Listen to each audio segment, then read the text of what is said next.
दोस्तों, तो कैसे आप सभी का हमारे YouTube channel MT science classes में स्वागत है। मैं आपका दोस्त प्रियांशु तिवारी आप एक और नई वीडियो लेकर हाजिर हूं।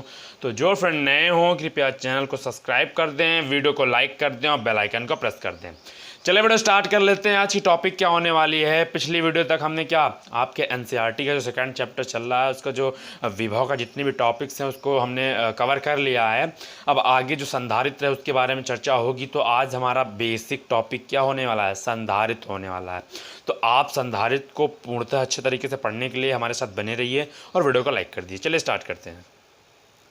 तो संधारित्र को पढ़ने से पहले आपकी पहले टॉपिक होने वाली है वैद्युत धारिता, यानी कि वैद्युत धारिता क्या होती है इसके बारे में हम थोड़ा डिस्कस कर लेते हैं, क्योंकि हमें संधारित्र की धारिता क्या करनी है, फाइंड करनी है। फॉर्मूला सेम होता है दोनों का, बस थोड़ा सा समझने का अंतर होता है, ठीक है ना। चलिए पढ़ लेते हैं। वैद्युत धारिता क्या होती है। वैद्युत धारिता क्या होती है, किसी चालक की वैद्युत धारिता उस चालक के वैद्युत आवेश के संग्रहण या ग्रहण करने की क्षमता की माप होती है। कहने का मतलब ये है, मान लो ये कोई चालक है, जो चालक प्लेट है, इसकी जितनी क्षमता होगी आवेश संचित करने की, यही इसकी क्या कहलाएगी, धारिता कहलाएगी, ठीक है ना। यानी कि कोई भी आवेश कितना आवेश संचित कर सकता है उसकी यह क्षमता क्या कहलाती है, धारिता कहलाती है। अब धारिता को हम रिप्रेजेंट कैसे करेंगे, जब किसी चालक को आवेश दिया जाता है, क्योंकि आवेश संचित करने के लिए आपको आवेश क्या करना पड़ेगा, देना पड़ेगा। तो उसका जो वैद्युत विभव होगा, यानी कि जो आवेश के कारण वैद्युत विभव होगा, आवेश के अनुपात में बढ़ता है। कहने का मतलब ये है, जैसा कि आपको दिख रहा है Q/V इस अनुपात में क्या होता है, बढ़ता है, इंक्रीज होता है, आगे बढ़ता है, ठीक है ना।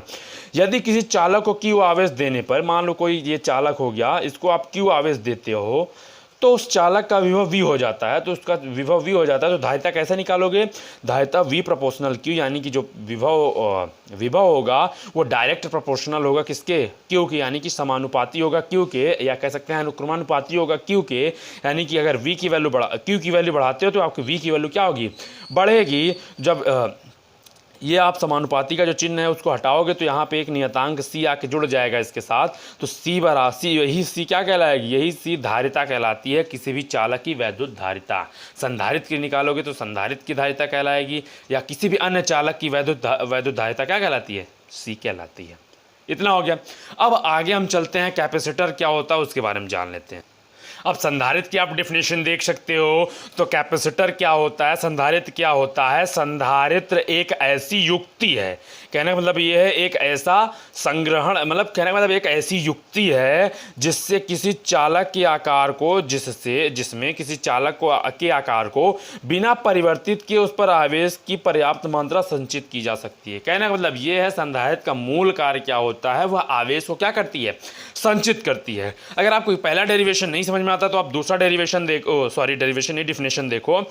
संधारित्र एक ऐसी युक्ति है जिसका प्रयोग विद्युत आवेश को संचित करने के लिए किया जाता है। तो दोनों ही रिस्पेक्ट में आपको, दोनों ही डिफिनेशन में आपको क्या निकला, अंतर क्या निकल के आया है कि संधारित्र एक ऐसी युक्ति है जो आवेश को क्या करती है, संचित करती है, अपने पास एकत्रित करती है, ठीक है ना। ठीक है, संधारित्र एक ऐसी युक्ति है जो क्या करती है, आवेश को क्या करती है, संचित करती है, ठीक है। उसके बाद हम क्या लिखेंगे, इसका फॉर्मूला निकालेंगे। माना किसी चालक को Q आवेश देने पर उसका विभव V हो जाता है। भाई आपने विद्युत धारिता क्या किया, वैद्युत धारिता पढ़ी, जस्ट उसी की तरह होगा, उसका विभव V हो जाता है। तब चालक की धारिता कितने निकल के आएगी, C = Q/V।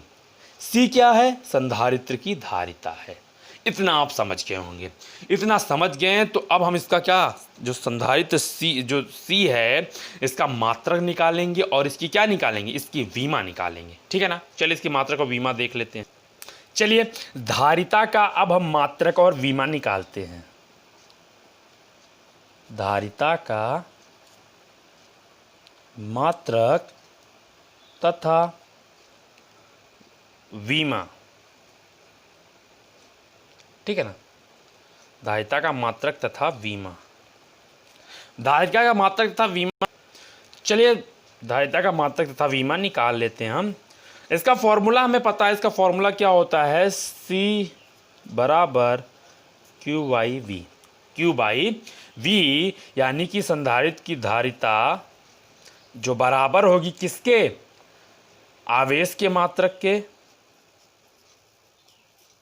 आवेश का मात्रक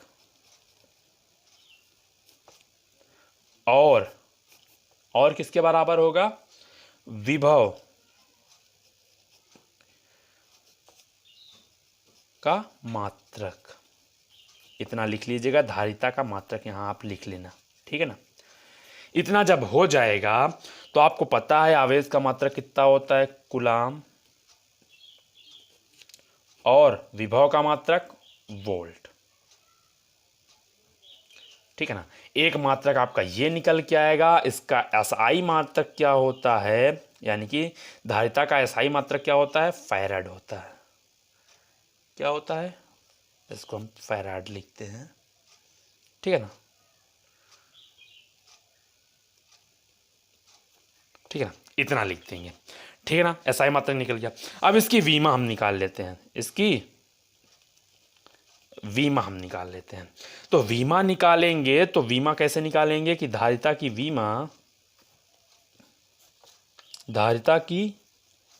वीमा जो बराबर होगी किसके, जो बराबर होगी आवेश की वीमा और विभव की वीमा के। आवेश की वीमा और विभव की वीमा की क्या होगी, बराबर होगी। आवेश की वीमा को हम AT लिख देते हैं, ठीक है ना। आवेश की वीमा क्या लिख देते हैं, AT लिख देते हैं। और विभव की वीमा हम कैसे निकालेंगे, तो विभव की वीमा आपको क्या पता होना चाहिए कि विभव को क्या, किससे, विभव का मात्रक कितना होता है, विभव का मात्रक जूल प्रति कूलाम होता है, जूल प्रति कूलाम होता है। या तो आप ऐसे निकाल सकते हो, या तो 11th में आपको वीमा याद होगी कि विभव की वीमा कितनी होती है, ml के पावर 2 t के पावर -2, इतना कर सकते हो, ठीक है ना। अगर आपको ऐसे नहीं समझ में आ रहा है, तो आप क्या कर लो, इसकी जगह क्या करो, एकदम इजी तरीका आपको बताते हैं। इसको आप नहीं समझ रहे हैं तो ऐसे लिखो, कूलाम,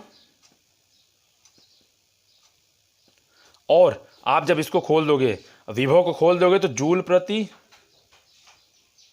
कूलाम हो जाएगा, जूल प्रति कूलाम हो जाएगा। कूलाम ऊपर चला जाएगा तो कूलाम का क्या हो जाएगा, स्क्वायर हो जाएगा। कूलाम का क्या हो जाएगा, स्क्वायर बटे जूल हो जाएगा। जूल किसका मात्रक है, जूल कार का मात्रक है। कार बराबर बल गुणित विस्थापन, और इसका कितना निकल के आएगा, ampere into second, AT square हो जाएगा, AT पे पावर 2 हो जाएगा, ठीक है ना। और यहाँ पे जूल का कितना निकल के आएगा, कार जूल यानी कार का मात्रक है, कार का मात्रक जूल होता है। जूल W बराबर F इंटू डी यानी न्यूटन इंटू मीटर।